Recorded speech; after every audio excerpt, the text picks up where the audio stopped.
Every day आपको 10% का return मिलते जा रहा है और ये आप कंटिन्यू करते जा रहे हो पूरे साल के लिए। साल में मैं मानता हूँ 250 वर्किंग डेज है स्टॉक मार्केट के, 250 दिन आपने ये काम कर लिया, 10% का डेली रिटर्न ले लिया और उसको कंपाउंड करते गए।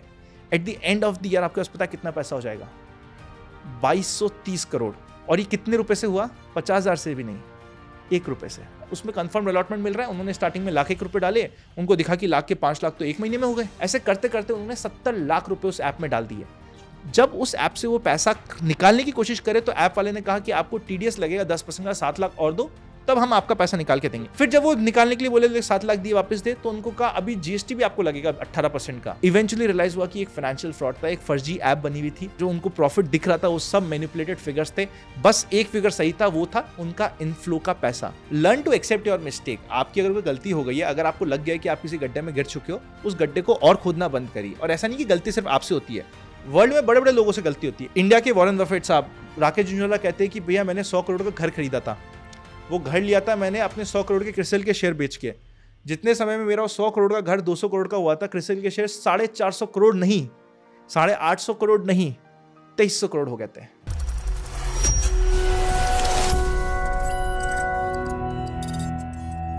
10 रीजन जिसकी मदद से आप फाइनेंशियली फ्री हो सकते हो, अमीर हो सकते हो, डिस्कस करेंगे आज के इस वीडियो में। और ये डिस्कशन मैं अकेला नहीं करूंगा, मेरे साथ है जीशान भाई उफ सीकन। इनके बुक समरी वीडियो तो अभी आपने देख लिए होंगे, नहीं देखे तो चेकआउट कर लीजिएगा। पर आज हमारा टॉपिक है कि कैसे बन सकते हो आप रिच। इसमें हम थोड़ा डिफरेंट फॉर्म में रख रहे हैं। हम 10 पॉइंटर्स कवर करेंगे। पहला पॉइंट मैं कवर करूंगा, सेकंड भाई करेंगे, फिर ऐसे क्रिस क्रॉस चलता रहेगा एक कॉन्वर्सेशन के फॉर्म में। इवेंचुअली 10 पॉइंट तक तो हम पहुंच जाएंगे। होप मैं ये रखता हूं कि हमारे व्यूअर्स के लिए हम शायद 11th या 12th स्पेशल पॉइंट तक भी ले जाए, वरना 10 पॉइंट्स तो आपको मिलने वाले हैं और कुछ ऐसे इंटरेस्टिंग पॉइंटर्स हैं जो आपको एक्चुअल लाइफ में मदद करेंगे।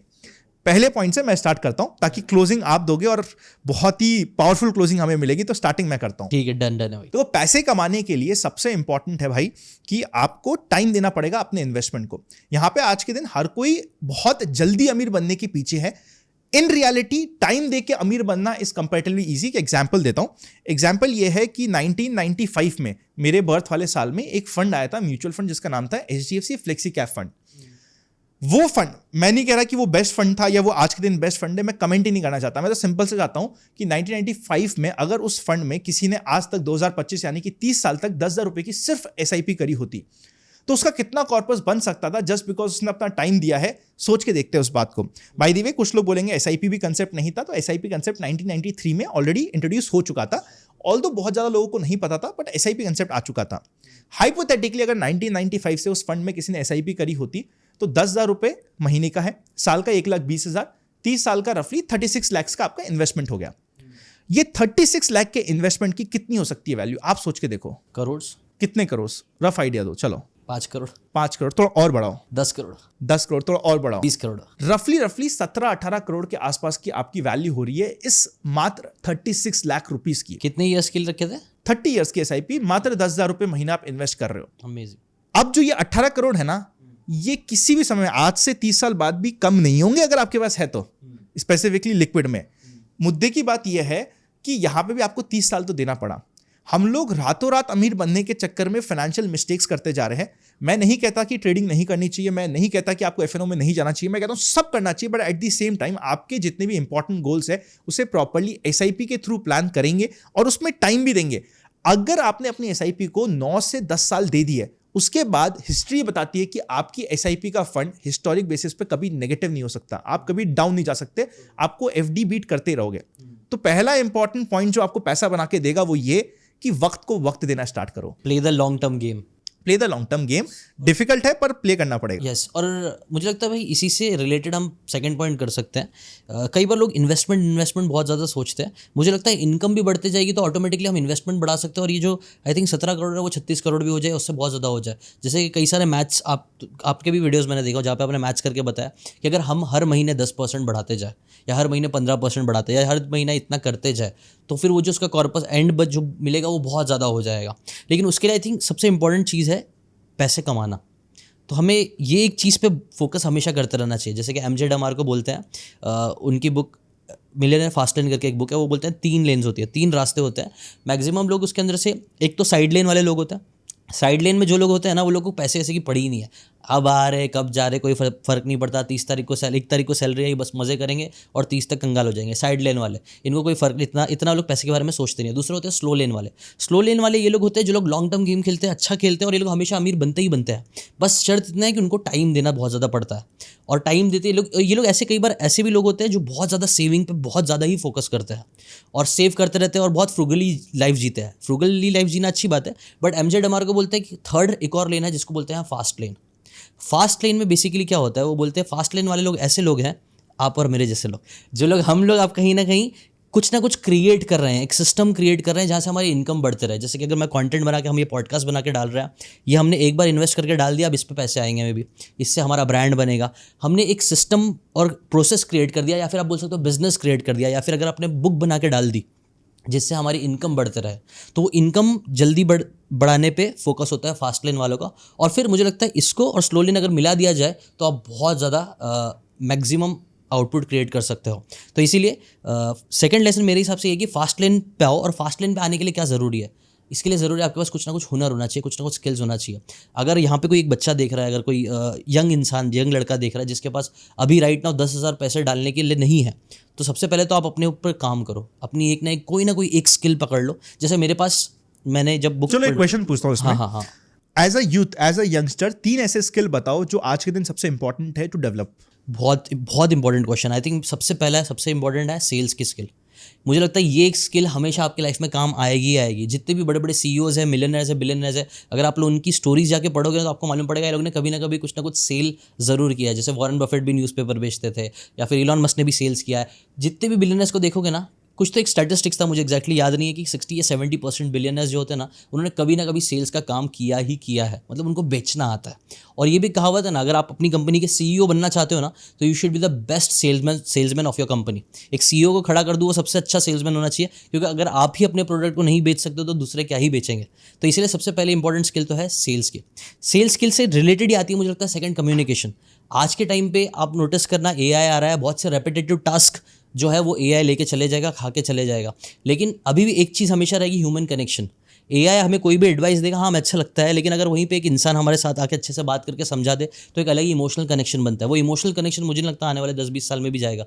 We would again love to see and connect with people and watch this videos again. यही वीडियो अगर सिर्फ 2 एआई करके बात कर रहे होते ना, शायद हमसे बहुत ज़्यादा अच्छी बात कर रहे होते, फिर भी लोगों को देखने इतना पसंद नहीं आती। लेकिन हम लोगों को लोग देख रहे हैं क्योंकि कहीं ना कहीं हमने पिछले 8-9 साल में थोड़ी बहुत कम्युनिकेशन स्किल्स और अपना ब्रांड बना दिया है, अपना एक आप बोल सकते हो एक कनेक्ट बना दिया है with the audience, connect, which is very important. Goodwill जैसा कुछ बोल सकता है। खैर, तो ये सेकंड स्किल यही है कि आप कम्युनिकेशन स्किल्स बनाओ। और थर्ड मुझे लगता है ना, आप अपनी क्रिएटिविटी को बढ़ाओ। एक सर्वे करा गया था जिसके अंदर पता गया कि आने वाले 10-20 साल में सबसे ज़्यादा इन डिमांड स्किल्स कौन सी होगी, तो उसमें था क्रिएटिविटी। अब क्रिएटिविटी आप सोचो कि ये तो कैसा, क्रिएटिविटी कैसा है, लेकिन नहीं, आपको उसके ऊपर काम करना चाहिए। जैसे एआई, ये सारी चीज़ भी क्रिएटिव है, बट आने वाले टाइम में हमें हमारी क्रिएटिविटी ही बचाएगी। अगर क्रिएटिव नहीं रहेंगे, हम अगेन वही रेपिटेटिव काम करेंगे, तो रेपिटेटिव काम आराम से बहुत इजीली कोई ना कोई मशीन आएगी, एआई आएगा जो उसको कर लेगा। इवन क्रिएटिविटी में भी कई बार एआई काम करता है, लेकिन मैंने अभी तक नोटिस किया इतना अच्छा नहीं है। अगर आपने जैसे कंटेंट क्रिएटर हो, आप अब भी बस बैठे बैठे 5 मिनट में सोच सकते हो कि आपको क्या, किससे कैसा कंटेंट चलेगा, क्या नहीं चलेगा। आप क्रिएटिवली सोच के, अभी जैसे हमने ये पॉडकास्ट भी किया, इट्स वेरी क्रिएटिव प्रोसेस। सो वो प्रोसेस पे आपको भी काम करना चाहिए। आप कोई भी कंपनी में जाओगे, कहीं पे भी जाओगे, लोग देखेंगे कि इस बंदे के अंदर कितनी अच्छी क्रिएटिविटी है, और वो क्रिएटिविटी आपको कभी ना कभी बहुत ज़्यादा हेल्प करेगी अपने अच्छे आउटपुट्स क्रिएट करने के लिए। तो ये 3 स्किल अब भी जो मेरे दिमाग में फटाफट मैंने बता दिया। आपको क्या लगता है, आपके हिसाब से 3 स्किल्स क्या होगी? भाई 3 स्किल्स आप बिल्कुल सही बोल रहे हो, जो आपने 3 कवर करे वो एकदम परफेक्ट स्किल्स है। कोई एक दो मिस हो रहा है जैसे? नहीं यार, आप एक्सपर्ट हो इस मामले में, मैं फाइनेंस का एक्सपर्ट हूँ, आप लाइफ के एक्सपर्ट देखो, हो। ये पॉडकास्ट में यूजुअली कैसा था, फ्री फ्लो में जो सबसे दिल पे, दिमाग में सबसे ऊपर रहता है वो निकल आई जाता थिंक सबसे बड़ा स्किल मेरे को सिर्फ एक समझ आता है, जिस पे मैं हमेशा बैठ करता हूँ, वो ये होता है कि एक्शन। मतलब if you want a perfect plan, एक सबसे अच्छा समय जिस दिन सूरज उगेगा, जिस दिन सब कुछ सही होगा, सारी चीज़ें सही होगी, जब सारी की सारी रोड की लाइट ग्रीन होगी, तब मैं घर से निकलूंगा, तो उसका कोई सेंस नहीं है मेरे हिसाब से। मेरा सबसे इंपॉर्टेंट स्किल जो मेरे लिए हमेशा काम किया है वो है एक्शन। गलत सही आगे पीछे सब होता रहेगा। I love to be in action. मैं कुछ ना कुछ जरूर करता रहूंगा, कुछ नहीं करेगा तो मैं कुछ और करूंगा, और मैं कुछ ना कुछ तो करता रहूंगा लाइफ में। रुकोगे नहीं? हाँ, रुकूंगा नहीं। मतलब अभी जैसे मेरे कंटेंट में कभी लगा कि यार थोड़ा स्टेगनेंसी आ गई तो I will change the content, मैं उसको अपडेट कर दूंगा। कंटेंट से लगा तो कुछ बिजनेस डेवलप करना है तो कुछ नया बिजनेस कर दूंगा। I love to explore and execute. वो कहते हैं सोचने से सपनों का जहां नहीं मिलता है, चलना भी जरूरी है मंजिल तक पहुंचने के लिए। तो मुझे चलना पसंद है कि मैं चलता रहूं। तो ये पुष्पा का डायलॉग है ना, झुकेगा नहीं साला, तो आप रुकेगा नहीं। रुकेगा नहीं साला। और आई थिंक ये बनना चाहिए यार, झुकेगा नहीं से ज्यादा इंपॉर्टेंट है कि आप रुकोगे नहीं। हाँ। क्योंकि झुकना तो कई बार अच्छी बात है, फ्लेक्सिबिलिटी लाइफ में होना। जीत क्या है, हार के बाद वाला नेक्स्ट चैप्टर। तो थोड़ा हारना भी जरूरी है। It's important to keep moving. So true. Third point पे चलते हैं भाई। हाँ बताइए ना। आई फील थर्ड पॉइंट ये हो सकता है, आज के दिन पैसा कमाने के लिए, पैसा बनाने के लिए इंपॉर्टेंट है कि आप फाइनेंशियल फ्रॉड्स का पार्ट नहीं बनो। फाइनेंशियल फ्रॉड आपके साथ तब होता है जब आपकी जो लालच होता है वो आपके लॉजिक को ओवरकम कर जाता है। फॉर एग्जाम्पल, अभी फाइनेंशियल फ्रॉड टेलीग्राम पे बहुत चलता है, आपके नाम पे, मेरे नाम पे, सबके नाम पे फाइनेंशियल फ्रॉड चलते हैं कि आप हमें 50,000 रुपए दो, 5,000 रुपए हम आपको दिन के बना के देंगे। हाँ। साउंड्स लॉजिकल कि यार 10% का रिटर्न बना रहा है, 5,000 रुपए बना रहा है, 50,000 रुपए दिए। एक बार थोड़ा सा इसको लॉजिकली और मैथमेटिकली कैलकुलेट करके देखते हो और बहुत इंटरेस्टिंग फिगर्स आएंगे। अगर आप 50,000 रुपए पे 10% इनके निकाल पा रहे हो तो पहले दिन आपने 5,000 रुपए कमाए, अगले दिन आपके 55,000 हो गए। 50 तो इनिशियल और 5,000 प्रॉफिट, 55,000, उस पर आप 10% वापस कमाओगे, यानी कि 5,500। अगर आप ऐसा कंटिन्यूसली करते जा रहे हो, मतलब एवरी डे आपको 10% का रिटर्न मिलते जा रहा है, और ये आप कंटिन्यू करते जा रहे हो पूरे साल के लिए। साल में मैं मानता हूँ 250 वर्किंग डेज है स्टॉक मार्केट के। 250 दिन आपने ये काम कर लिया, 10% का डेली रिटर्न ले लिया और उसको कंपाउंड करते गए। Eight the end of the year आपके पास पता है कितना पैसा हो जाएगा? 2230 करोड़। 2230 करोड़। ओहो। और ये कितने रुपए से हुआ? 50,000 से भी नहीं, 1 रुपए से। अच्छा। 1 रुपए को अगर आप 10% से कंपाउंड करते जाओ एवरी डे आने वाले 250 दिनों के लिए, तो एट द एंड ऑफ 250 दिन, प्रोबेबली जो पूरा साल हो गया बिकॉज कुछ स्टॉक मार्केट की छुट्टियां भी होगी, at the end of an year आपके पास होंगे 2230 करोड़ रुपीज। सो अगर कोई पर्सन है जो आपको कह रहा है कि मैं आपको 10% के रिटर्न डेली के कमा के दूंगा, भाई वो अभी मल्टी बिलियनर होना चाहिए था, मल्टी बिलियन में खेलना चाहिए था, वो इलॉन मस्क से अमीर वो होना चाहिए था, बट नहीं हो सकता क्योंकि ये सिर्फ आपके लिए ट्रैप है। हम यहाँ पे पैसे बनाने की, पैसे कमाने की बात करने के लिए जा रहे हैं, पर इससे पहले कि हम आगे फाइनेंशियल के पॉइंटर्स को कवर करें, it is very important to ensure कि हमारे साथ कोई फाइनेंशियल फ्रॉड नहीं हो जाए। अभी रिसेंटली मेरे पास ये कॉल आया था, एक पर्सन थे जो साउथ में थे, तमिलनाडु के रहने वाले थे। उन्होंने एक ऐसी ऐप में इन्वेस्ट कर दिया जो ऐप उनको आईपीओ में कंफर्म्ड अलॉटमेंट लाके दे देती थी। अच्छा। एक अच्छा आईपीओ आ रहा है, उसमें कंफर्म्ड अलॉटमेंट मिल रहा है। उन्होंने स्टार्टिंग में लाख 1 रुपए डाले, उनको दिखा कि लाख के 5 लाख तो 1 महीने में हो गए, उनको मजा आने लगा। ऐसे करते करते उन्होंने 70 लाख रुपए उस ऐप में डाल दिए। जब उस ऐप से वो पैसा निकालने की कोशिश करे तो ऐप वाले ने कहा कि आपको टीडीएस लगेगा 10% का, 7 लाख और दो, तब हम आपका पैसा निकाल के देंगे। उन्होंने दिया 7 लाख और, कि भैया मेरे तो यार 70 लाख के पता नहीं कितने करोड़ों बना दिए इसने, चल 7 लाख और ले ले। फिर जब वो निकालने के लिए बोले 7 लाख दिए वापस दे, तो उनको कहा अभी जीएसटी भी आपको लगेगा 18% का। इवेंचुअली रियलाइज हुआ कि एक फाइनेंशियल फ्रॉड था, एक फर्जी ऐप बनी हुई थी जो उनको किसी पेड ऐड पे, पेड लिंक पे उन्होंने क्लिक कर दिया था। जो उनको प्रॉफिट दिख रहा था वो सब मैनिपुलेटेड फिगर्स थे, बस एक फिगर सही था, वो था उनका इनफ्लो का पैसा, और वो सारा जा चुका था। इसके ऊपर आर्टिकल्स भी आपको मिल जाएंगे। जो पर्सन थे उन्होंने मुझे कनेक्ट भी किया था मेल पे, हमने बात भी करी थी, because it was a big financial fraud. आप सोचो कि वो पर्सन ने अपने 60-70 लाख रुपए का फाइनेंशियल फ्रीडम, अपना रिटायरमेंट का कॉर्पस था, वो यहाँ पे लगा दिया कि भाई मेरे को यहाँ पे तो पैसे बन रहे हैं, और वो पूरा ट्रैप हो चुके थे। सो मनी बनाने का थर्ड रूल इज पैसे के रिलेटेड फ्रॉड से बचो। फोर्थ रूल, आई थिंक इसके ऊपर बस एक कमेंट वही करना चाहूँगा। Sure, sir. वो वही फास्ट मनी के पीछे भागना बंद कर दो, जो आपने बताया ना पहले वाला पॉइंट। वो कई बार हम क्विक, जब भी कोई बता रहा है ना क्विक हो जाएगा 21 दिन में, 24-25 दिन में पैसा डबल या फिर ऐसा, उस चीज़ से बहुत ज़्यादा दूर रहना चाहिए। 10 हाथ का डिस्टेंस बना के चलो, क्योंकि अगर इतना श्योरिटी से अगर कुछ होता तो जैसा आपने बोला वो खुद अभी बिलियनर ट्रिलियनर बन चुका होता। So true. सो इसके बाद का पॉइंट जो मैं बताता हूँ, जो मेरा पहला फाइनेंस का, पर्सनल फाइनेंस का लेसन था, पहली बुक जो मैंने पढ़ी थी वो रिच डैड पुअर डैड थी, रॉबर्ट कियोसाकी की। और मुझे आपको पता होगा मैं चौल में रहने वाला लड़का, मेरे डैड टैक्सी ड्राइवर, मुझे भी कुछ अमीरी चाहिए थी ज़िंदगी में, अमीर बनना था, कुछ अचीव करना था। तो वो टाइम पे जब ये बुक पढ़ी तो मेरा दिमाग एकदम खुल गया था, क्योंकि कभी मुझे ना माँ बाप ने या स्कूल कॉलेज में कभी नहीं सिखाया गया था। सिंपल सी चीज़ थी कि एसेट और लायबिलिटी क्या होती है, मैंने नहीं सीखी थी, हो सकता है कॉमर्स वाले सीखते हो, बट मैंने जब इसके बारे में सीखा, उसका सिंपल सा डेफिनेशन जो रॉबर्ट कियोसाकी ने बोला कि अमीर बनना है तो एसेट्स बनाओ, और अगर गरीब रहना है हमेशा तो लायबिलिटीज़ पे लायबिलिटीज़ खरीदते जाओ और आप गरीब बन जाओगे। ये सिंपल सा एक लेसन था, लेकिन टू बी ऑनेस्ट मैंने इस लेसन के ऊपर बहुत ज़्यादा फोकस किया और उस वजह से आज कहीं ना कहीं थोड़ा बहुत मैं फाइनेंशियली फ्री आप बोल सकते हो गया हूँ। तो लेसन क्या है, आपको अगर लाइफ में अमीर बनना है, पैसे कमाना है, तो हमेशा आपका फोकस एसेट्स पे रखो। और एसेट की डेफिनेशन भी है। हाँ, एसेट की डेफिनेशन ये है कि कोई भी वो चीज़ जो आपके जेब में पैसा डाल रही है वो एक एसेट है। जैसे कि फॉर एग्जांपल कई लोगों को लगता है, रॉबर्ट कियोसाकी बोलते हैं हमारा घर एक एसेट है, कई बार लोग बोलते हैं, बट रॉबर्ट कियोसाकी की डेफिनेशन के हिसाब से आपका जो घर है, अगर आप उसके अंदर रह रहे हो तो वो एसेट नहीं है, वो लायबिलिटी है, क्योंकि आप रह रहे हो और उसके अंदर आपको खर्चा करना पड़ेगा, बिल, मेंटेनेंस, मतलब जेब से पैसे जा रहे हैं, तो वो घर लायबिलिटी हो गया। लेकिन वही घर, आपने एक घर खरीदा जिसे आपने रेंट पे डाल दिया, उसमें आपके पैसे जा रहे नहीं है, आ रहे हैं, वहाँ से एक इनकम आ रही है, तो वो घर आपका एक एसेट हो गया। तो वैसे ही एसेट्स बनाने पे फोकस करो। मैक्सिमम लोग गलती यही करते हैं कि जैसे ही थोड़ा बहुत पैसा आना चालू हो जाता है, मे बी जॉब करके कमा लिया, मे बी इन्वेस्टमेंट करके कमा लिया, तो जैसे ही प्रॉफिट आया उनका मन करता है अरे चलो आईफोन ले लेते हैं, चलो ये ले लेते हैं, चलो वो ले लेते हैं, और उनको लगता है यही चीज़ रिचनेस है। आई थिंक एक और लेसन इसके अंदर मर्ज हो रहा है अपने आप कि ना, don't try to show that you are rich, be actually rich. और कई बार लोग ये ट्रैप में फंसते हैं। हम दिखाने के चक्कर में बहुत होता है कि मैं रिच हूँ तो मैं आईफोन खरीदूंगा, मैं बड़ी बड़ी गाड़ी खरीदूंगा, मैं ये खरीदूंगा, वो सब चीज़ें रॉबर्ट कियोसाकी बोलता है खरीदो, मेरे पास खुद जेट है, मैं ये सब खर्च करता हूँ, लेकिन पहले एसेट्स बना लो, और एसेट की जो इनकम आएगी ना उससे लायबिलिटी खरीदो। तो ऐसे पूरा एक फ्लो है, फर्स्ट मेक सम एसेट्स, उससे जो इनकम आ रही है उससे जाके अपनी लायबिलिटीज़, कार खरीदना है कार खरीदो, ये खरीदना है वो खरीदो, और ये जो साइकिल है वो जितना आप डेप्थ वाला कर दोगे उतना ज़्यादा आप अमीर बनोगे। जैसे कि आपने पहले एसेट बनाया, उससे जो इनकम आ रही है उससे एक और एसेट बना लो, उससे एक और एसेट बना लो, अब ये 3 एसेट्स के जो पैसे आएंगे उससे लायबिलिटीज़ खरीदते रहो। अब इधर से ना एक अच्छा नेक्स्ट क्वेश्चन भी आता है जो थोड़ा सा मैं आंसर दूंगा, लेकिन मैं चाहता हूँ उसका आंसर आप भी दो।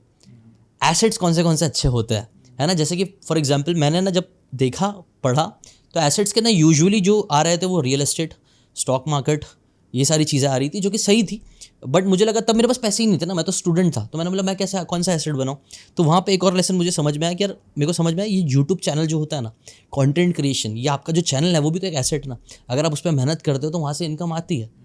तो मैंने ना इसको एक फ्री एसेट की तरह देखना स्टार्ट किया कि यार मेरे पास मेरा टाइम है, मेरी नॉलेज है, इसको पढ़ता हूँ। हमारा अच्छा एसेट्स पे ना मुझे लगता है हमारा दिमाग भी एसेट है, क्योंकि ये भी तो पैसे कमाने में हेल्प करता है। रॉबर्ट कियोसाकी की डेफिनेशन के हिसाब से आपका जो टाइम है वो भी एक एसेट है।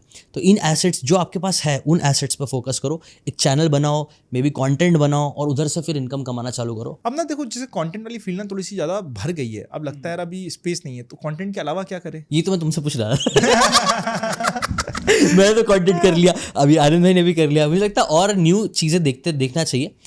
देखो कैसे होता है आनंद भाई, मुझे ऐसा लगता है ना, सैचुरेशन तो हर जगह एक टाइम बाद, कोई भी हिट चीज़ होगी, कोई भी मार्केट होगा जहाँ पे नीड है, तो वो एक टाइम बाद सैचुरेट हो ही जाएगा। लेकिन अगर आपको दिल से है कि मुझे कंटेंट क्रिएटर बनना चाहिए ना, तो भले से कितना भी सैचुरेट हो फिर भी घुसना चाहिए मुझे लगता है। अगर आपको लगता है, आपके दिल से आवाज़ आ रही है, क्योंकि मैं बोल रहा हूँ, क्योंकि आनंद भाई बोल रहे हैं इसलिए नहीं, आपको लगता है कि भाई मुझे कंटेंट क्रिएशन करना है, अगर आपका वाई बहुत स्ट्रांग है, जैसे मेरा वाई क्या था ना कि मुझे जॉब नहीं करनी है। क्यों नहीं करनी है? क्योंकि मुझे वो पैकनेस नहीं पसंद है, मुझे नहीं पसंद था कि कोई मेरे ऊपर रहेगा और जो मुझे हमेशा डिक्टेट करता रहेगा कि ये यही करना, नहीं तो नहीं करना। वो फ्रीडम, मेरे लिए फ्रीडम बहुत इंपॉर्टेंट थी, और मुझे लगा कि नहीं, ये फ्रीडम, मैंने देखा कि जो मेरे सीनियर्स थे उनके साथ वो फ्रीडम उनकी छीन ली जा रही थी, और लिटरली सिर्फ फ्रीडम छीनने की बात भी नहीं थी, ना उनकी इज्जत की जा रही है, ना उनको ज़्यादा पैसे मिल रहा है, गधा मजदूरी कराई जा रही है, और कुछ भी अच्छा नहीं था। मुझे लगा ये तो नहीं चाहिए मुझे। तो इसका अपोजिट क्या हो सकता है? कंटेंट क्रिएशन हो सकता है। यहाँ पे मैं खुद से काम करूँगा, अपना करूँगा, और यहाँ पे फ्रीडम भी है, जहाँ पे चाहिए वहाँ से काम कर सकता हूँ, लोकेशन फ्रीडम भी है, सिर्फ नेट चाहिए, लैपटॉप चाहिए। तो ऐसे ये सब कुछ रीज़न के जिससे मुझे लगा कि ये मेरे लिए बना हुआ है, और वहाँ मेरे अंदर से आवाज़ आई, इसीलिए मैं 9 साल से कंटेंट क्रिएट कर पा रहा हूँ। और मुझे लगता है कोई भी इंसान 9 साल अगर शिद्दत से कंटेंट क्रिएशन में घुसेगा ना, आज से 9 साल बाद भी कुछ ना कुछ तो बना ही लेगा, कुछ ना कुछ तोड़ ही लेगा, भले से कितना भी सैचुरेशन रहे। मैं इसको फाइनेंशियल टर्म्स में डालता हूँ। हाँ। देखो, रिच और वेल्दी के बीच में डिफरेंस होता है। हाँ। रिच है अंबानी की, भाई 1000 करोड़ रुपए लगा दिए शादी में। हाँ। रिच है अडानी की, भैया कुछ भी कर सकता हूँ मैं। वेल्दी वो है जितने आपके खर्चे हैं, अगर वो आपकी पैसिव इनकम से आ रहे हैं तो आप वेल्दी हो चुके हो। वेल्दी होने के बाद नया कंसेप्ट है ना, YOLO, you only live once. तो you should spend on yourself also. So सबसे पहले आपका पर्पस होना चाहिए कि भैया जितने मेरे एक्सपेंडिचर है, सपोज करते हैं महीने का 50,000 का खर्चा है, मेरे इतने एसेट्स बन जाए कि वो 50,000 रुपये महीना मेरे को वो एसेट्स देते रहे। उसके लिए मेरे को काम नहीं करना, फिर मेरे को काम वो करना है जो मुझे मज़ा आ रहा है। अगर मैं जॉब कर रहा हूँ, मेरे को उसमें मज़ा आ रहा है, दैट इज़ माई पैशन। मेरे को लगता नहीं है मेरे को जॉब चेंज करनी चाहिए, आई एम फ्री बिकॉज मेरा फाइनेंशियल इंडिपेंडेंस हो रखा है। सो ये चीज समझनी इंपॉर्टेंट है, वेल्दी और रिचनेस के बीच का डिफरेंस। और ये डिफरेंस आपके समझते ही आप फाइनेंशियली फ्री होने के जल्दी पहुंच जाओगे। जैसे आजकल फायर का नंबर देते हैं लोग कि आपका एनुअल जितना एक्सपेंडिचर है मल्टीप्लाई बाय 25 इतना फायर हो गया। अगर आप महीने का या साल का 10 लाख रुपए खर्चा करते हो तो 2.5 करोड़ रुपए, 10 लाख इंटू 25 रफली 2.5 करोड़ रुपए अगर आपके पास हो गए तो आप फाइनेंशियली इंडिपेंडेंट हो चुके हो। ये फायर का एक नया प्रिंसिपल है जो आजकल सब बात करते हैं। मैं कहता हूँ बिल्कुल ठीक बात है, आप अपना प्रिंसिपल के अकॉर्डिंग निकाल दो, मंथली खर्चा आपका निकल जाए, इतने में यू आर वेल्दी। वेल्दी होने के बाद यू हैव फ्रीडम कि आपके पास क्रिएटिव फ्रीडम है, आप चाहते हो मेरे को पार्ट टाइम जॉब करनी है, आप जो करना चाहो आप कर सकते हो, आप उसके ऊपर डिपेंडेंट नहीं हो। और इसमें ना जो आपने कहा कि कुछ अलग करना पड़ेगा या आपको वेल्दी बनना है, दिखना नहीं है, उसके लिए ना वो शार्क टैंक वाला मार्क, उसका एक डायलॉग, मार्क क्यूबन, उसका वो एक बहुत फेमस है कि भैया वो हमेशा टी शर्ट में रहता है। वो एक बड़ा फेमस हुआ था, तो उससे जब पूछा गया भैया आप टी शर्ट में क्यों रहते हो, because I can afford it. मेरे पास जितने भी रूम में है, अगर एक ऐसा रूम है जिसमें 100 लोग बैठे हैं, 99 लोग सूट में है और एक जना टी शर्ट में है, be scared of the guy जो टी शर्ट में है, क्योंकि ही हैज अर्नड इट। बाकी 99 लोग उस एक टी शर्ट वाले बंदे को बेचने आए हैं।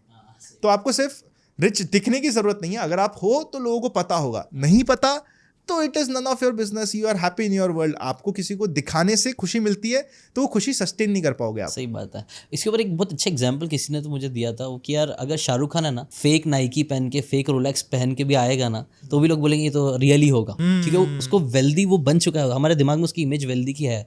बट वहीं पे अगर कुछ एक नॉर्मल सा इंसान जो इतना नहीं कमाता वो रोलेक्स पहन के आएगा या फिर महंगी से महंगी चीज़ भी पहनेगा, तो भी लोगों को लगेगा तो फेक ही पहना होगा, रियल नहीं पहना होगा, क्योंकि उसने उसकी वो वैल्यू बनाई नहीं है। तो एक पर्सपेक्टिव ये भी आप सोच सकते हैं। एक और मजे की बात बताता हूँ इसी चीज़ में, आप बिल्कुल सही कह रहे हो, पर्सपेक्टिव। और आदमी अपनी खुद की हैसियत के हिसाब से सामने वाले को जज करता है। हाँ, फॉर एग्जाम्पल मेरी रिसेंटली वाइफ एक अच्छा बहुत अच्छा कॉस्टली बैग लेके कैरी कर रही थी। हाँ, उसको किसी सर्कल में कह दिया अच्छा तुमने तो ये वो लोकल दुकान से लिया होगा सस्ता वाला। हाँ, तो वो उसको बड़ा बुरा लगा कि यार मैंने तो इतने रुपए लगा दिए इस बैग पे, साला उसने मेरे को ऐसा कह दिया। हाँ, मैंने उसको समझाया कानन को कि यार कानन देख, आदमी की खुद की जो हैसियत होती है ना, वो सबसे पहले समझता है कि ये अपर लिमिट है। स्पेसिफिकली अगर आपका दोस्त है तो लगता है भाई यही कमाने की अपर लिमिट होती है, अगर मैं नहीं अफोर्ड कर सकता तो कोई भी नहीं कर सकता। So true. हाँ, और उनको समझाने गए ना तो तुम्हारा उल्टा और बंटेधार होंगे। तो लेट इट बी, जिसको जो समझना समझे, तो यू एंजॉय। राइट। तो वही लेसन अगेन आई थिंक मेरे हिसाब से वही कोर यहीं पे आ गया कि अपने दोस्तों को या अपने आसपास वालों को इंप्रेस करने के लिए,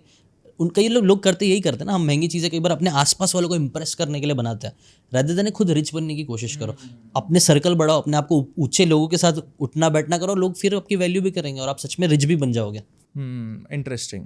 4 पॉइंट कवर हो गए, 5th आपको कवर करना है, आप बोलो। मतलब ट्रेडिंग से रिलेटेड था मेरा, तो ये जो पॉइंट मैंने अभी लिखा था, तो ट्रेडिंग से रिलेटेड यही था कि लोग है ना, कई बार मैंने एक वीडियो देखा था, उसके अंदर वो बता रहे थे कैसे कि ट्रेडिंग भी एक तरीके का जॉब है। अगर आप सिर्फ डेली इंट्राडे ट्रेड कर रहे हो, एक्चुअली ट्रेडर ही थे वो, मलकान जी पता है आपको, वही बता रहे थे कि ना वो यूजुअली इंट्राडे के काफ़ी अगेंस्ट बोलते हैं। और तो क्यों बोलते हैं तो उनका रीज़न वही बता रहे थे कि कई बार लोग जॉब छोड़ने के लिए, जो उनको लगता है कि जॉब छोड़ के मैं ट्रेडर बन के मैं अमीर बन जाऊंगा, ऐसी मेंटालिटी के साथ आता है, बट ट्रेडिंग भी फिर वो डेली करना चालू कर देता है। तो इससे आप जॉब नहीं, आप तो अगेन एक जॉब छोड़ के दूसरी जॉब में आ रहे हो और आप सिर्फ ट्रेड करने पे फोकस कर रहे हो। तो उनका लेसन यही था कि आप लॉन्ग टर्म, अगेन जो आपके लेसन से सिमिलर ही जा रहा है कि आप लॉन्ग टर्म पे ज़्यादा फोकस करना स्टार्ट करो। सिर्फ दिन भर एक स्टॉक पकड़ना, फिर उसको बेचना, फिर पकड़ना, फिर बेचना, इस चीज़ में कई बार ना लोग एडिक्ट भी बन जाते हैं। मैंने खुद ने अपने कई सारे सर्कल में लोगों को देखा हूँ, और मैं चाहता हूँ आनंद भाई इसके ऊपर आप भी अपना ओपिनियन ज़रूर बताना, कि कई सारे लोग मैं देखता हूँ जो है ना ट्रेडिंग में बहुत ज़्यादा घुस जाते हैं। उनको लगता है यही एक रास्ता है और यहीं से अमीर बनना है, जो कि ठीक है भी, बट उनको क्या सजेशन हम दे सकते हैं, क्या बातें बोल सकते हैं कि यार कितना संभल के रहना चाहिए, क्योंकि इट्स वेरी एडिक्टिव ना, कि आप जा रहे हो, पैसा थोड़ा सा बन गया आपके अंदर आ गया, आप और डालते तो it becomes a very addictive cycle, और जिसके अंदर फिर मेंटल पीस भी लोगों का बहुत ज़्यादा खराब होने लग जाता है, तबीयत भी खराब होने लग जाती है। मैंने खुद ने देखा है, लॉस हो जाता है तो स्ट्रेसफुल सिचुएशन में आ जाता है। तो उससे रिलेटेड आनंद भाई आप बताओ अपना एक्सपीरियंस, या फिर क्या आप बोलना चाहोगे? ट्रेडिंग से पैसा बनता है और बहुत बनता है, प्रोवाइडेड आपके अपने सेट ऑफ रूल्स कंप्लीट हो। प्रोवाइडेड आपकी ट्रेडिंग करने से पहले आपके पास टर्म इंश्योरेंस हो, आपके पास हेल्थ इंश्योरेंस हो, आपके पास इमरजेंसी फंड हो जो आपके मंथली खर्चे के मल्टीप्लाई बाय 6-7 टाइम्स आपका पैसा इमरजेंसी में पड़ा हो, आपके लॉन्ग टर्म गोल्स के लिए म्यूचुअल फंड SIPs चल रखी हो, आपने ट्रेडिंग जो मैं FNO future and option stock trading से पहले आपने IPO मार्केट को एक्सप्लोर कर रखा हो, IPOs में काम कर रखा हो, थोड़ा बहुत स्टॉक्स में काम कर रखा हो। अगर ये बेसिक 6 चीज़ें हैं, उसके बाद आप ट्रेडिंग करने जा रहे हो, तो आप उस पैसे पर डिपेंडेंट नहीं हो।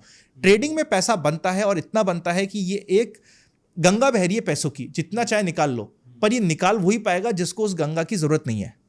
अगर आपको उस पैसे पे डिपेंडेंट हो, अगर आपको उस पैसे की ज़रूरत है, अगर आप उस पैसे से घर चला रहे हो अपना, अगर आप उस पैसे से अपने बच्चे की स्कूल की फीस देने के लिए आप डिपेंडेंट हो, इतना आप इमोशनली उस पैसे पे डिपेंडेंट हो, आपको मार्केट कभी पैसा नहीं कमाने देगा।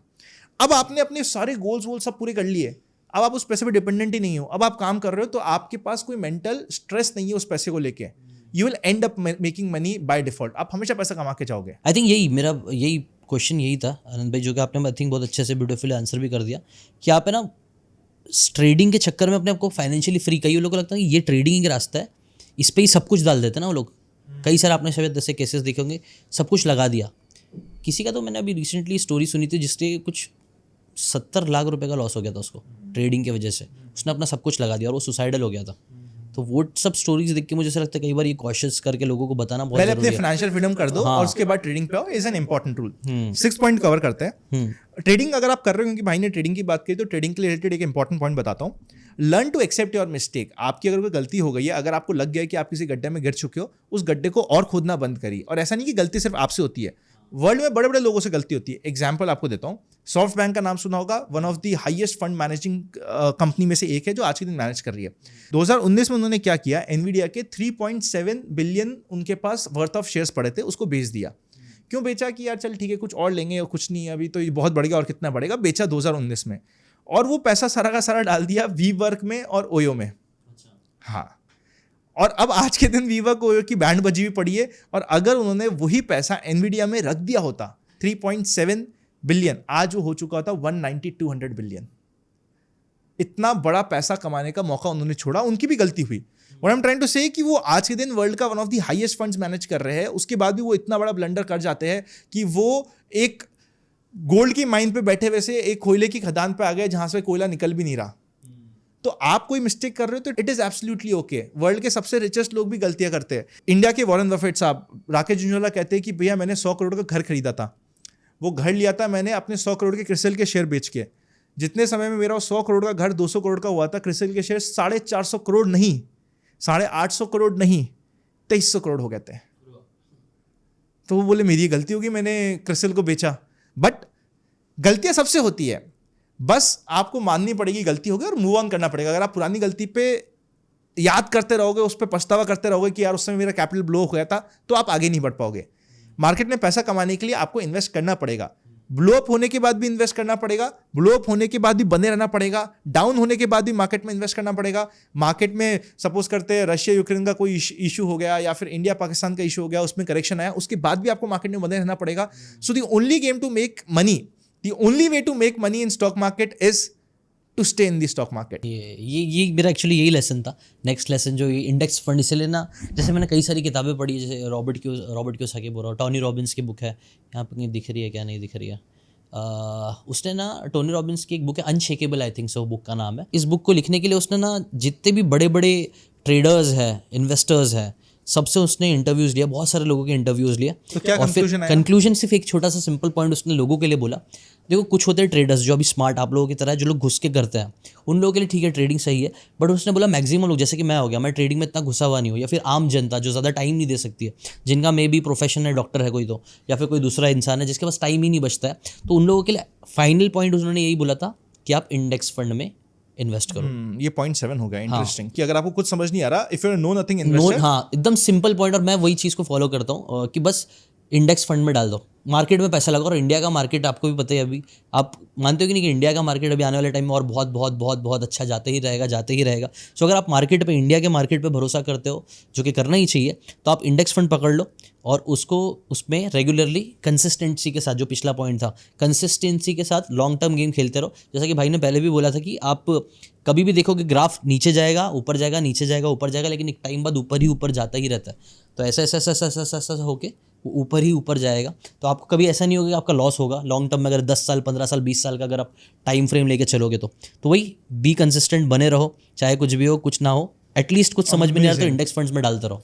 If you know nothing investor, suppose आपको इंडिया में नहीं यूएस में डालना है, आपको उसका कुछ भी नहीं पता, तो इंडेक्स फंड से आप स्टार्ट कर सकते हो। बाय द वे, अगर आपको कॉन्वर्सेशन अच्छी लग रही है, आप चाहते हो कि मैं और भी लोगों के साथ बैठ के 2 की जगह 3 बैठ के ऐसी कॉन्वर्सेशंस करें, तो कमेंट में जाके मुझे येस टाइप कर दीजिएगा। मेरे को ये कॉन्वर्सेशन में बड़ा मजा आ रहा है। अगर आप चाहते हो कि इसका पार्ट 2 भी आए, चाहे वो जिशान भाई के साथ साथ एक आध जनों को और को बुलाए, तो वो गेस्ट कौन हो सकते हो, उनका भी नाम डाल सकते हो। और यस जरूर डाल देना, अगर 1000 कमेंट्स आए तो हम इसका पार्ट 2 भी लाएंगे। ये करना चाहिए एक्चुअली, 3 लोग के साथ और मजा आएगा। हाँ, 3 लोग के साथ और भी मजा आएगा क्योंकि डिस्कशंस लंबे चलते जाएंगे। हाँ, ये लेकिन पॉइंट आपका अच्छा है कि अगर आपको if no nothing investor, start with index, but you have to start. अगर आप स्टार्ट नहीं कर रहे तो आप रेस में नहीं आ रहे। So true, so true. 8th point में छोटा सा कवर करता हूँ, प्रॉपर्टी के ऊपर। देखो क्या होता है कि एक होता है इमोशनल, एक होता है फाइनेंशियल। इमोशनली आपको कन्विंस करना कि प्रॉपर्टी नहीं अच्छा है, रेंट पे रहो, ये सब बात कर रहे हैं आज के दिन। मैं कहता हूँ इमोशनल बात तो एक जगह है।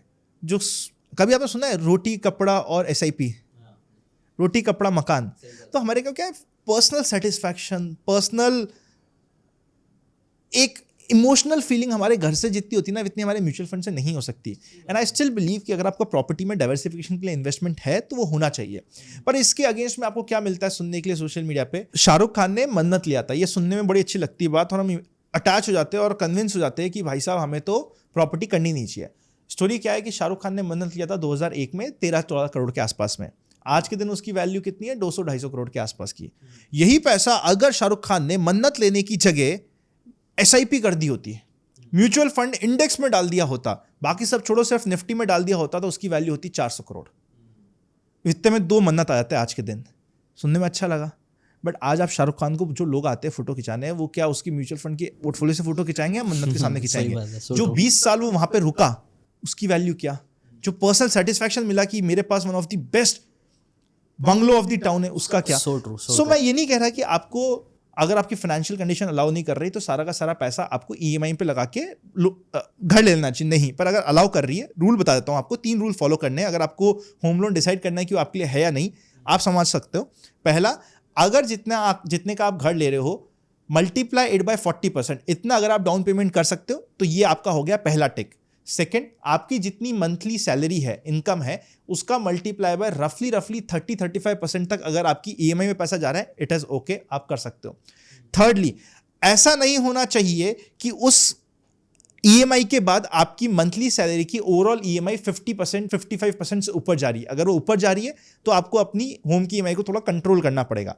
अगर ये 3 पॉइंट को आप फॉलो कर रहे हो तो, और आप इसको फॉलो करते हुए कोई घर बना सकते हो, प्रॉपर्टी बना सकते हो, बहुत अच्छी बात है। अगर एक प्रॉपर्टी बना दी, म्यूचुअल फंड का पोर्टफोलियो बना दिया, स्टॉक का पोर्टफोलियो बना दिया, उसके डाइवर्सिफिकेशन के लिए कोई इंडस्ट्रियल प्लॉट लेना चाहते हो, ऑप्शन मिल रहा है, पक्का लेना चाहिए। I am mutual fund distributor, मैं चाहता हूं कि लोग मेरे पास म्यूचुअल फंड लेने आए, मैं चाहता हूं लोग मेरे पास स्टॉक ट्रेडिंग करने आए, मैं चाहता हूं लोग ट्रेड करें, सिर्फ मार्केट में रहे। It is against my personal interest to say कि भैया तुम जाके प्रॉपर्टी लो, बट डाइवर्सिफिकेशन के लिए बहुत इंपॉर्टेंट होता है प्रॉपर्टी लेना। आज हम कंपेयर करते हैं इंडिया के रिटर्न से प्रॉपर्टी के रिटर्न। इंडिया का मार्केट एंड US का मार्केट वर्ल्ड के सबसे बेस्ट परफॉर्मिंग मार्केट रहे पिछले 20-25 साल के। ऐसे भी वर्ल्ड के मार्केट है जिन्होंने इन 20-25 साल में रिटर्न्स नहीं दिया है। फॉर एग्जांपल जापान का मार्केट, चाइना का मार्केट, यूरोप के कई मार्केट है जिन्होंने इतना अच्छा परफॉर्म नहीं किया है। वहां पे आप जाके देखोगे तो आपको लगेगा यार property is much better. But if you want best of both world, दोनों के कॉम्बिनेशन को यूज करो, इवन गोल्ड का तड़का लगा दो, you will be happy for life. So true. नहीं, आपने जो बात बोला भाई, बहुत रिस्पेक्ट टू यू, बिकॉज आपने जैसा बोला ना, आपके पर्सनल इंटरेस्ट के अगेंस्ट गया, फिर भी आपने इस चीज़ को बोला।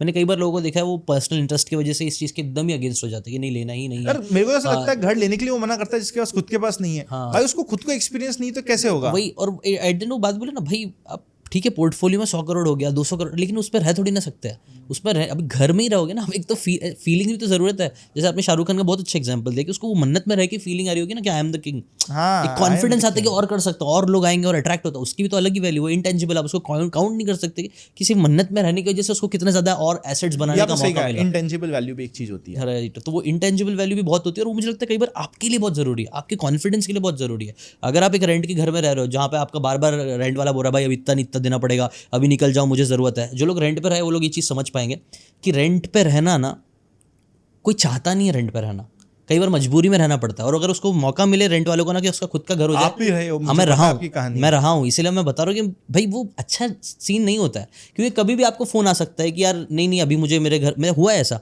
कि अभी हमें हमारे घर की ज़रूरत है, मेरी बेटी आने वाली है, उसको आप पूरा सेटल्ड हो, आपकी लाइफ सेटल पड़ी हुई है, आप हर चीज़ उसके हिसाब से करो, आपकी पूरी ज़िंदगी यहाँ से वहाँ हो जाती है जब आप रेंट पे रहते हो। तो मुझे लगता है वो उस चीज़ की वैल्यू भी तो समझो कि वो कितना आपकी स्ट्रेस डाल सकती है।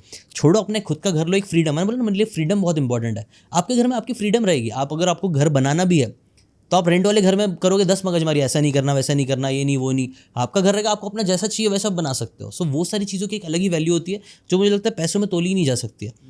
बट सेइंग ऑल दैट, उसके साथ साथ जो भाई ने बताया ना वो 3 रूल, उसको भी फॉलो करो। इमोशंस में आके ऐसी चीज़ें मत कर लेना कि फिर आप इतने प्रेशर में आ जाओ कि वहाँ पे भी रहने मज़ा नहीं आ रहा है। तो वो आई थिंक बहुत इंपॉर्टेंट है। चलो लास्ट पॉइंट तो आपके फर्स्ट पॉइंट से रिलेटेड है कि ये ना avoid going to the fast things. Fast body बनाने जाओगे, मैंने खुद फास्ट बॉडी बनाने की कोशिश करी है। एक्सट्रीम डाइट्स, लेकिन यार एक्सट्रीम डाइट्स मैंने ट्राई किया भाई, और हालत खराब हो जाती है। कीटो मत पता नहीं मैं तो कौन सी यूट्यूब पे, मैं अभी की बात नहीं कर रहा हूँ, 6-7 साल पुरानी बात करो, जब मैंने एक बार फास्ट एकदम, तब है ना मैं एक्सट्रीम में चले गया था। मतलब कुछ भी करना है तो एकदम घुस के करना है। तो मैंने कोई तो एक फालतू सी डाइट देख ली थी, उसके अंदर भी मतलब वो डाइट करने के बाद मुझे चक्कर वक्कर आना चालू हो गए थे एकदम, आप बोल सकते हो मेटाबॉलिज्म की वाट लगा दिया था मैंने। तो वो अगेन कोर कॉन्सेप्ट है ना किसी भी चीज़ की में ना, फास्ट के पीछे मत भागना। फास्ट बॉडी बनाने जाओगे स्टीरॉयड ले लोगे, आपको पता है कई सारे लोगों ने स्टीरॉयड ले लेके अभी फास्ट के चक्कर में पूरी बॉडी की बैंड बज गई। And options are steroid for your portfolio. हाँ टू स्टार्ट ऑफ, हाँ। अगर आपको बाद में समझ आ रहा है तो प्रोटीन बन जाएगा वो बाद में। राइट, अगेन स्लो, उसमें भी स्लोनेस है। आपने जो बोला कि भाई स्लो, पहले थोड़ा धीरे धीरे धीरे धीरे धीरे, जैसे कि ये भी बहुत बार क्वेश्चन आता है मेरे से, लोग पूछते हैं कि भाई आप बोल रहे हो स्लो जाओ, लेकिन फिर आप बोलते हो फास्ट भी जाना है, इलॉन मस्क इतने सारे काम करते हैं, तो कैसे एक वो आता है ना, क्या बोलते हैं उसको, कॉन्फ्लिक्ट हो गया, ऐसा डिलेमा जैसा टाइप का अलग लग रहा है कि दोनों चीज़ कैसे करे। बट मैं बोल रहा हूँ ना, जब इलॉन मस्क ने भी स्टार्ट किया था तो इलॉन मस्क ने 10 कंपनी से स्टार्ट नहीं किया था। अमेजोन भी जब स्टार्ट हुआ तो आज अमेजोन A to Z हर एक चीज़ बेच रहा है, लेकिन अमेजोन ने भी जब स्टार्ट किया तो किताबों से स्टार्ट किया था, वो बुक्स बेच रहा था। एक चीज़ में उसने महारत हासिल करी, फिर उसने दूसरे में गया, तीसरे में गया, वन थिंग कम पे फोकस किया। हमारी बुक अमेज़न पे भाई देख लेना। ठीक है, तो खैर वही बोल रहे थे, फास्ट के पीछे जाना बंद करो, स्लो से स्टार्ट करो, ऑटोमेटिकली आपके अंदर फास्टनेस आ जाएगी। जब हम जिम विम भी करने जाते हैं, पहले स्लो कर रहे हैं, स्लो करते करते आप इतने महारती हो जाओगे कि जो नया बंदा है ना वो देख के बोलेगा अरे कितनी खतरनाक चीज़ कर ले रहा है, लेकिन आपके लिए वो एक स्लो पेस पे रहेगा। आपको मालूम है आप कर सकते हो, इससे डबल चीज़ें कर सकते हो। तो आपके लिए क्या स्लो है क्या फास्ट है उस चीज़ को भी समझो, बट स्टार्ट में तो at least try to go slow. Amazing. मैं लास्ट पॉइंट देता हूँ और इस पे हम कंक्लूड करते हैं। लाइफ में फोन का डिटॉक्स लो to make money. It is very weird but very important. एक बार ना, सिर्फ एक बार मेरे कहने पे अपने फ़ोन से नेटफ्लिक्स, अमेज़ॉन, हॉटस्टार, ये सब ऐप को डिलीट कर दो महीने भर के लिए। जितना भी टाइम आप ये सब ऐप्स पे लगाते हो, अगर आपको लगता है मैं इंस्टाग्राम पे बहुत टाइम लगाता हूँ, इंस्टाग्राम पे डिलीट कर दो। मैं नहीं कर सकता because it is my business, पर अमेज़ॉन, नेटफ्लिक्स, हॉटस्टार, ये जितनी भी मूवीज़ वाली ऐप है सब मैंने डिलीट कर रखी है 1 महीने से। इतना टाइम है लाइफ में भाई, लगता था मैं इतना, मेरे को जब ये ऐप्स होती लगता था कि मैं बहुत बिजी हूँ, मेरे पास कुछ काम करने के लिए टाइम नहीं होता था। अब आज इतना टाइम है कि काम नहीं है। और ये ऐप्स एक बार आप 1 महीने के लिए डिलीट करो। पहले 15 days विल बी हेल कि भैया रात में आ रहा हूँ मैं क्या करूँ, रास्ते में आ रहा हूँ ट्रेन से मैं क्या करूँ। बुक पढ़ो, कोई पॉडकास्ट सुन लो, कॉन्वर्सेशन सुन लो, कुछ आजू बाजू वाले से कुछ बात करके देखो, शायद कुछ एक नई चीज़ निकल जाए। मैंने जब से ये छोड़ा है ना, मेरे पास टाइम है मेरी फैमिली के लिए, मेरे पास टाइम है मेरे बच्चे को बड़ा होते हुए देखने के लिए, वरना मैं उसको बड़ा होते हुए नहीं देख रहा था। उसके बाद खेल नहीं पा रहा था, उसके बाद मस्ती नहीं कर पा रहा था। मैंने स्विमिंग स्टार्ट कर दी, बैडमिंटन स्टार्ट कर दिया, ज़रूरत पड़ती है वॉक भी कर देता हूँ। ये सब क्यों कर पा रहा हूँ? क्योंकि जो मेरा फ़ोन पे टाइम लग रहा था, जो मैं रैंडमली कभी सूट्स देख रहा हूँ, नहीं कभी हाउस ऑफ कार्ड्स देख रहा हूँ, उस पर इतना 5-5, 6-6 घंटे निकलते हैं कि पता नहीं चलता। सही बात है। Time is money. टाइम बचाओ, पैसा अपने आप बनेगा। अगर सपोज करते हैं आप जॉब के बाद आते हो, आपको कुछ रिलैक्सेशन चाहिए, क्विक फैमिली के साथ रिलैक्स करो। आपकी फैमिली के साथ memories are worth more than 3 hours of movie. This is conclusion. So true. और ये मेरे साथ अब भी हुआ रिसेंटली। मैं और मेरी वाइफ हम लोग सोचे मूवी जाने का, बट बोले नहीं मूवी नहीं जाता, बैठ के बात कर लेते हैं। एक बार को बाहर जाके मूवी देखना है स्टिल ओके, चला फोन पे वो मूवी खत्म नहीं होती ना। नहीं मैं तो पूरा भाई बाहर भी है ना, अगर 3 घंटे की मूवी आप थिएटर में जा रहे हो, मैं बहुत मूवी का शौकीन हूँ, मैंने बहुत देखे मूवी, बट सच बोल रहा हूँ ना, वो मूवी नहीं देखने की वजह से बाद हम लोग जो 1 घंटा सिर्फ बैठ के हमने अच्छे से बातें करी, it was very good for our relationship, for our mental peace. क्योंकि मूवी में जाके आप क्या स्पेशली आफ्टर द किड यार टाइम ही नहीं मिल पाता। एग्जैक्टली, इसीलिए हम लोग टाइम देना चाह रहे थे। मतलब कि चलो यार मूवी नहीं जाएंगे, अपन बैठ के बातें कर लेते हैं। वो अलोन टाइम जो पहले मिलता था अब नहीं मिल पाता। तो खैर वो बहुत बहुत ज़्यादा पावरफुल, आनंद भाई ने जो बात बोली ना, मैंने खुद ने किया। इंस्टाग्राम मैंने भी डिलीट मार दिया। मैंने नोटिस किया सबसे ज़्यादा मेरा ना इंस्टाग्राम पे टाइम जा रहा था एक चीज़ पे, तो मैंने इंस्टाग्राम को डिलीट मारा थोड़े टाइम के लिए। कभी कभी यूज़ करता हूँ अगेन, बट ज़्यादातर मैंने देखा वहाँ पे जा रहा हूँ तो मैं घुस जा रहा हूँ। हर चीज़ का एक लिमिट होना, एक्सट्रीम में कोई भी चीज़ करने जाओगे ना सही नहीं होती। तो ऐसा सोशल मीडिया भी आप यूज़ करो। मैंने अभी रिसेंटली प्रॉक्सिमिटी का रूल होता है ना, आप जिसके साथ रहते हो वैसे आप बनते जाते हो प्रॉक्सिमिटी।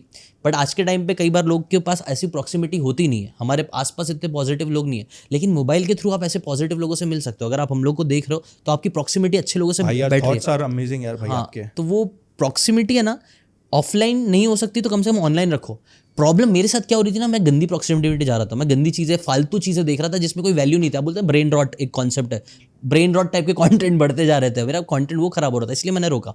लेकिन क्या मैं अभी सोशल मीडिया यूज़ नहीं करता हूँ? नहीं, मैं यूज़ करता हूँ, अभी भी इंस्टाग्राम जाके यूज़ करता हूँ, थोड़ा बहुत यूज़ करता हूँ, काम के लिए यूज़ करता हूँ, अच्छी चीज़ें देखने के लिए यूज़ करता हूँ, जो मुझे हेल्प करे यहाँ से ग्रो करने के लिए, जो ना मुझे डिरेल करे मेरे गोल से, बल्कि मेरे गोल की तरफ लेके जाए। तो आई थिंक वो एक लेसन हमेशा अपने साथ रखना। What a perfect end to a conversation. I hope आपको इस कॉन्वर्सेशन में मज़ा आया होगा। मज़ा आया हो तो हमारे चैनल को सब्सक्राइब कर देना, साथ साथ भाई के चैनल का भी लिंक मैं आपको डिस्क्रिप्शन में दूंगा, आप उनको भी जाके चेकआउट करना। बहुत इंटरेस्टिंग कंटेंट डालते हैं। बुक्स की समरी का बेस्ट चैनल ऑफ इंडिया में प्राउडली कह सकता हूँ कि मेरे दोस्त का है, सिकंद है, जाके चेकआउट करो। कॉन्वर्सेशन को लाइक करो, अपने कमेंट्स डालो क्या आपको लगता है, और आप चाहते हो इसका पार्ट 2 आए तो कमेंट जाके येस कर देना। अगर 1000 से ऊपर कमेंट्स आते हैं तो पार्ट 2 आपका वेट कर रहा है। See you very soon. Thank you so much.